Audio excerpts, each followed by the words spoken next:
Who's heard of confirmation bias? We mentioned this earlier today. The internet is prolifically speeding up this concept of confirmation bias because your brain will always find data that backs up what you already believe. So if I really do think that millennials are entitled, guess what I find out in the world? I will not even be, my brain will filter any millennial who's not entitled. My brain will filter hardworking millennials. It will just find exactly what I want. We've all experienced confirmation bias in a different way. We've experienced this filtering mechanism. Have you ever wanted a car? I've always wanted a white Jeep, hardtop Jeep. And any time that I start thinking about it too much, guess what I see on the road everywhere? Did Carmel all of a sudden sell thousands of Jeeps, white hardtop Jeeps? Nope. My brain is filtering for what I'm looking for. Your brain is designed to do that. So that's why it's so important that we're aware of our biases and be able to just be mindful of like, oh, this person's irritating me. What is it that's irritating me? It's it's my judgment on them. Okay.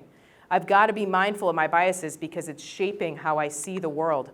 If I believe that millennials aren't loyal to their team or company, what am I going to think when a millennial walks in the room?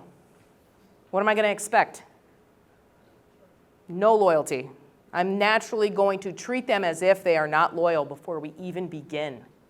That's how much power you have as a leader. You will shape somebody's destiny simply by your expectations of them.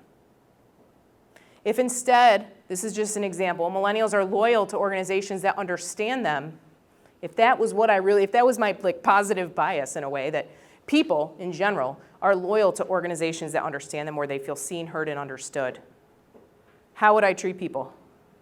I'd slow down, I'd listen. I better listen here. This is important that I pay attention and understand, right? I'd be more willing to collaborate. So your beliefs that hopefully you came up today, you were confronted with some of your beliefs, will shape how you walk out of this room and how you treat your team. So I'm curious, and this is just a self-reflection point, how do you handle yourself when you realize that you are different than another person? How do you handle that? Because your human nature, when you experience difference, your human nature is to dig your heels in. Every human is that way. There's no way, no one's enlightened enough. We all go, oh, that's different. Oh, hold on, okay, well, what do I want to do with that? You get to decide what you do with it after that moment.